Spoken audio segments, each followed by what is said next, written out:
Saudara-saudariku yang dikasihi Tuhan, peristiwa pertobatan Paulus yang dikisahkan melalui bacaan pertama sungguh fenomenal.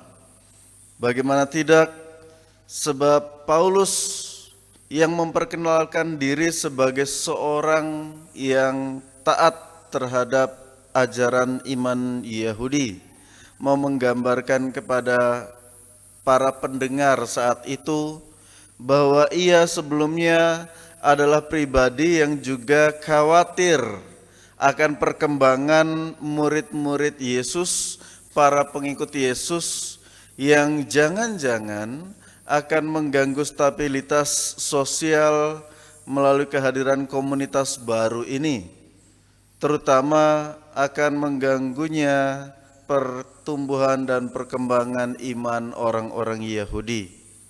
Akan tetapi melalui pengalamannya dalam perjalanan ke Damsyik, Paulus memberikan diri untuk bertobat. Ketika Yesus memperkenalkan diri, "Akulah Yesus yang engkau aniaya," Paulus kemudian beriman, "Ya Tuhan, apa yang harus kuperbuat?" Kalau kita ingat kembali, Paulus yang sebelumnya Saulus adalah sosok yang begitu keji, karena ia adalah pribadi yang berada di garda depan untuk membinasakan para pengikut Kristus. Dalam kisah lain kita bisa membaca dan mendengar bagaimana Paulus hadir dalam penganiayaan Santo Stefanus, bahkan sampai meregang nyawanya. Ia pun dengan bangga menjadi tonggak utama untuk menyingkirkan para pengikut Yesus. Akan tetapi dalam perjalanan ke Damsyik, pertobatan ia alami. Maka ketika Yesus bangkit dari antara orang mati dan menampakkan diri kepada ke-11 murid, kita ingat bahwa Yudas Iskariot telah mengkhianati Yesus, sehingga Paulus menjadi barisan pelengkap pengganti Yudas Iskariot. Ada dua sisi yang bertolak belakang, di mana Yudas Iskariot sebagai orang pilihan Tuhan Yesus untuk menjadi rasulnya, tetapi ia mengkhianati Yesus.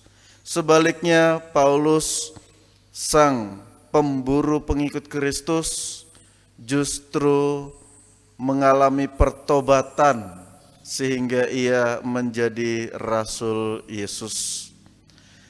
Jika dipikir-pikir secara manusiawi, mengapa Yesus tidak menaruh benci dan dendam terhadap Paulus yang telah nyata menganiaya pengikutnya?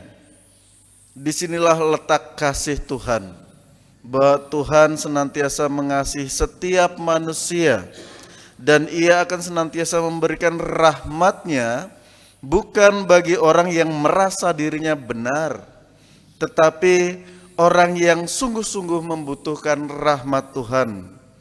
Paulus telah menunjukkan pertobatannya dengan berjuang mewartakan Kristus melalui tulisan-tulisannya yang tersebar ke seluruh Asia, dan jasanya begitu besar untuk memperkenalkan Yesus, sehingga iman kekristenan menjadi salah satu komunitas yang selalu bertahan di setiap zaman walaupun banyak tantangan. Dan orang-orang Kristiani yang beriman serta percaya dalam bacaan Injil dikatakan ditandai dengan mereka yang mengusir setan demi namaku.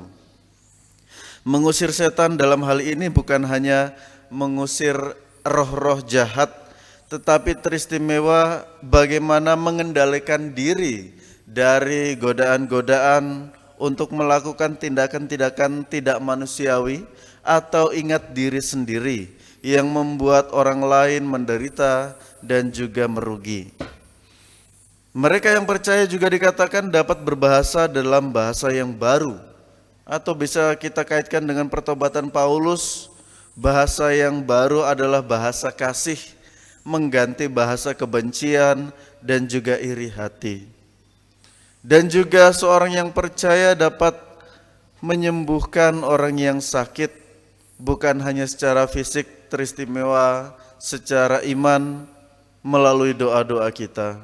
Maka bersama pertobatan Paulus kita berharap serta berdoa semakin banyak orang mengenal kasih Kristus, agar di dunia ini semakin banyak orang yang mau memperjuangkan keadilan, kebaikan, dan kebenaran, sehingga perselisihan dan juga pertengkaran yang tengah berkecamuk di dunia boleh mendapatkan tempat di hati untuk mempertobatkan diri dan menjalin kerukunan satu sama lain.